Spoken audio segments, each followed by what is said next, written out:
সালামুন আলাইকুম তিবতুম রাব্বি আউযু বিকা মিন হামাযাতি শায়াতিন ওয়া আউযু বিকা রাব্বি আন ইয়াহদুরুন বিসমিল্লাহির রহমানির রহিম ওয়া সালামুন আলাল মুরসালিন আলহামদুলিল্লাহি ওয়া সালামুন আলা ইবাদিহিল্লাযিনা ইসতাফা রাব্বি জিদনি ইলমা।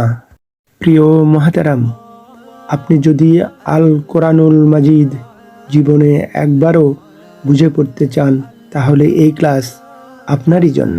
সাধারণভাবে সাদা কালো আরবি অক্ষরে ছাপানো আল কোরআনুল কারীম তেলাওয়াত করলে বা পড়া হলে বোঝা যায় না যে কোন শব্দ কোন বৈশিষ্ট্যের বা কোন পদের।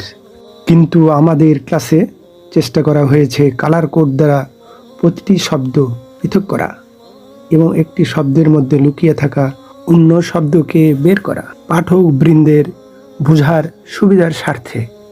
যেমন স্লাইডের মাঝখানে আল কোরআনুল মাজিদের একটি আয়াতের দিকে লক্ষ্য করুন। এখানে প্রথম শব্দ সাতাজিদুনি একটি শব্দ নয়, বস্তুত এখানে 4টি শব্দ। এখানে সা হলো হরফ বা প্রিপোজিশন, অর্থ হলো শীঘ্রই, আর তা হলো দুমির মুত্তাসিল বা অ্যাটাচড সাবজেক্টিভ প্রোনাউন, অর্থ হলো তুমি বা আপনি।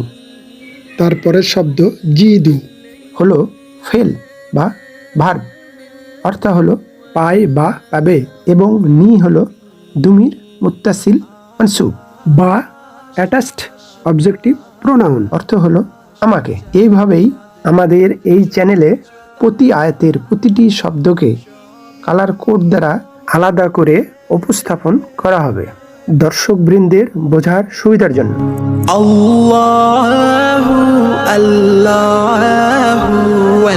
প্রিয় মুহতারাম, আজ আমাদের শব্দে শব্দে কোরআন বিশ্লেষণের 30 নম্বর পারার 2 নম্বর ক্লাস। আজকে আমরা দেখব সূরা আন-নাসের বাকি 3টা আয়াত, অর্থাৎ 4, 5, 6 নম্বর আয়াতের তাহকিক ও তারকিব, মরফোলজি অ্যান্ড সিনট্যাক্স।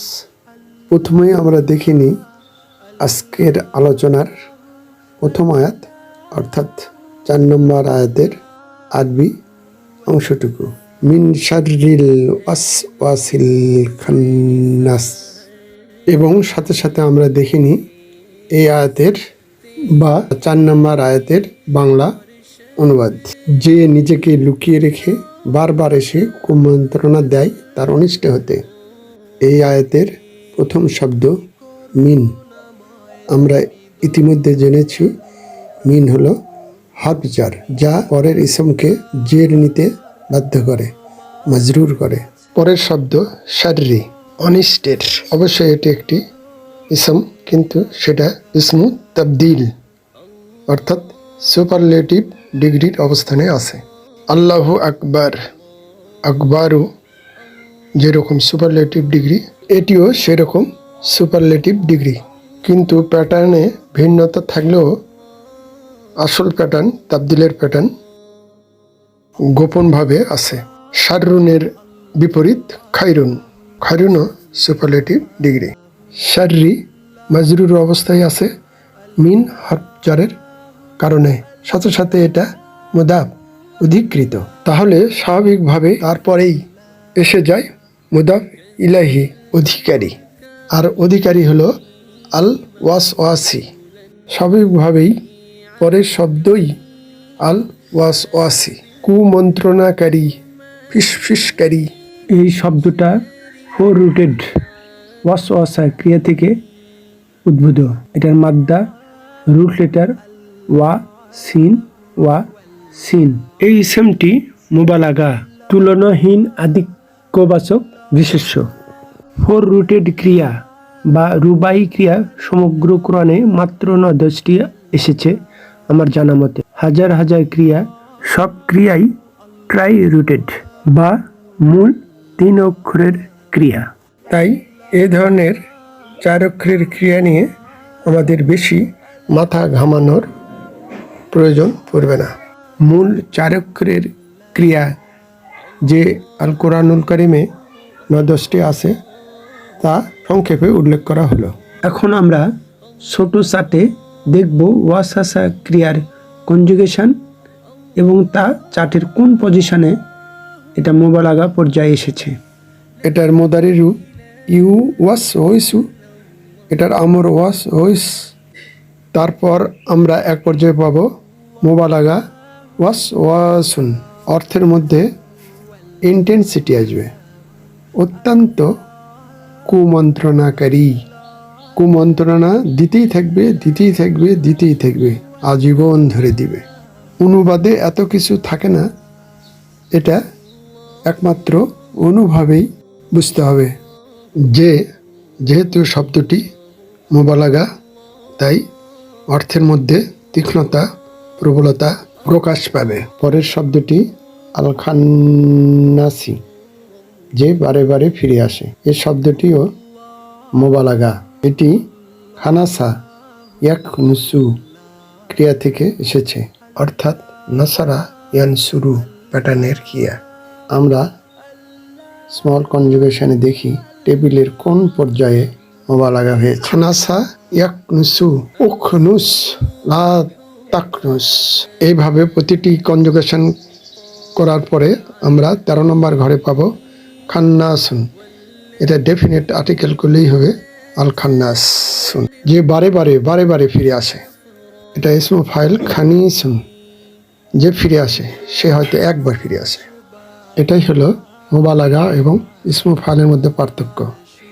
একটা সাধারণভাবে শুধু ফিরে আসে, আর আরেকটা মোবালাগা হলো বারে বারে বারে বারে ফিরে আসে এবং কুমন্ত্রণা দিতেই থাকে দিতেই থাকে। ইবলিসকেই মূলত বোঝানো হয়েছে, কারণ দুটি শব্দই ওয়াহিদ সিঙ্গুলার, এবং খান্নাস হলো আল ওয়াস ওয়াসিলের নাত সিফাত। কুমন্ত্রণাকারী, কীরকম কুমন্ত্রণাকারী? বারে বারে বারে বারে ফিরে এসে কুমন্ত্রণা দেয়। তাই খান্নাস হলো ওয়াস ওয়াসিল মাউসুলের সিফাত, এবং দুটির মধ্যে ইসমু মাউসুল সিফাত বন্ডিং বিদ্যমান। এখন আমরা দেখব এই আয়াতের কালার কোড সহ শব্দে শব্দে অনুবাদ। পরের আয়াতের প্রথম শব্দ আল্লাযী, যা বা যে, এটা হলো ইসমু মাউসুল রিলেটিভ প্রোনাউন। আমরা জানি ইসমু মাউসুল থাকলে তারপর তার সিলাতুল মাউসুল থাকবে, অর্থাৎ রিলেটিভ ক্লজ থাকবে। সেই ক্লজই হলো ইউওয়াসওয়িসু ফি সুদুরিন নাস, এবং এই আল্লাযীর প্লুরাল আল্লাযীনা। তারপরের শব্দ ইউওয়াসওয়িসু, এটা একটি বর্তমান ভবিষ্যৎকালের ক্রিয়া এবং মূল 4 অক্ষরের ক্রিয়া, 4 রুটেড ভার্ব, এবং তার কনজুগেশন 4 নম্বর আয়াতের ব্যাখ্যায় স্লাইডে দেখানো হয়েছিল। এবং তা লক্ষ্য করবেন আয়াতের সাথে কনজুগেশনের ইমপারফেক্ট টেন্সের প্যাটার্নের সাথে হুবহু 100% মিল আছে। পরের শব্দ হুই, হাবজার মধ্যে। হাবজার সবসময় কি চাই? মাজরুর চাই। সেই মাজরুর হলো সুদুরি। সদরুনের বহুবচন হলো সুদুরুন।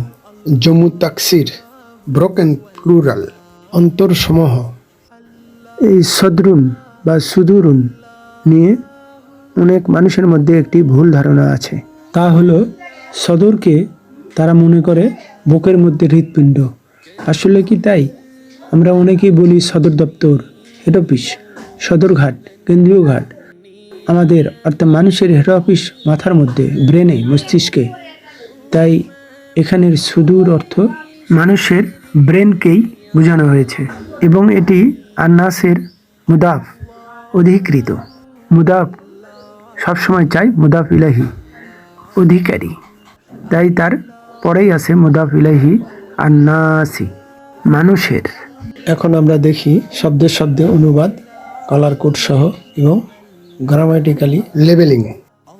পরের শেষের 6 নম্বর আয়াতে প্রথম শব্দ মিন, কিন্তু আয়াতে আছে তো মিনা। সাকিন পরের শব্দের সাথে মিলিয়ে পড়ার জন্য সাকিনের উপর একটা হরকত দিতে হয় একটা নিয়মের মাধ্যমে। নিয়মটা হলো সাকিনের আগের অক্ষরে যদি জবর থাকে তাহলে সাকিনের পরিবর্তে জের দিতে হয়, আবার যদি জের থাকে তাহলে জবর দিতে হয়। আর যদি সুকুনের আগের হরফ পেশ থাকে তাহলে ওই সুকুনকে পেশ দিয়েই পড়তে হবে।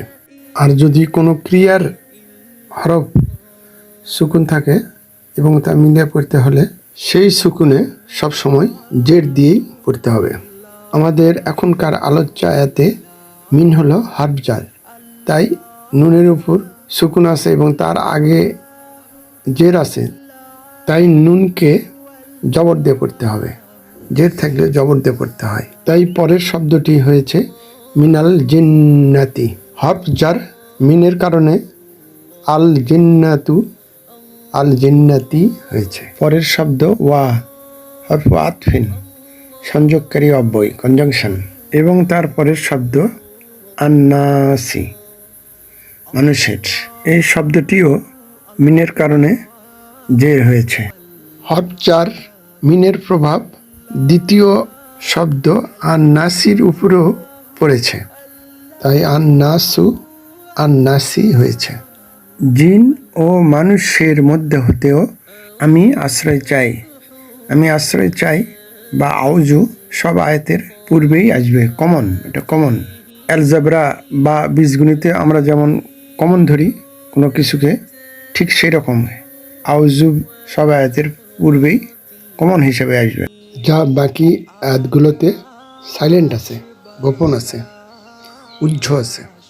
এখন আমরা জানব শব্দে শব্দে এই আয়াতের বাংলা অনুবাদ, কালার কোড সহ এবং ব্যাকরণগত ট্যাগিং।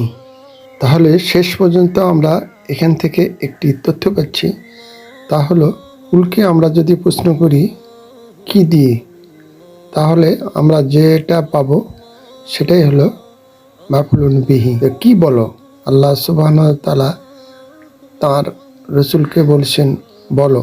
তো প্রশ্ন করি কুলকে কি বলো, তাহলে কুলের পরে যা আছে আউজু থেকে শুরু করে 6 নম্বর আয়াতের শেষ পর্যন্ত সেটাই বলতে বলছেন। ওটাই হবে কুলের মাফউলুন বিহি, বা ওটাই হবে মাকুলুল কাউলি। আমাদের কর্মকারক নিয়ে যদি ভালো ধারণা থাকে তাহলে এখানে না বোঝার কঠিন কিছু নাই।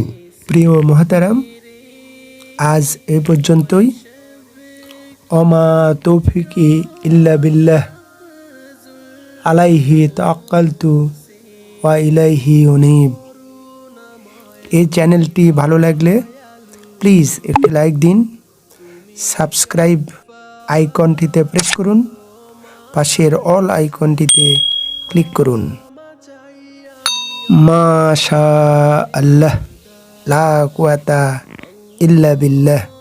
আসসালামু আলাইকুম ওয়া রাহমাতুল্লাহ। আল্লাহ হাফিজ।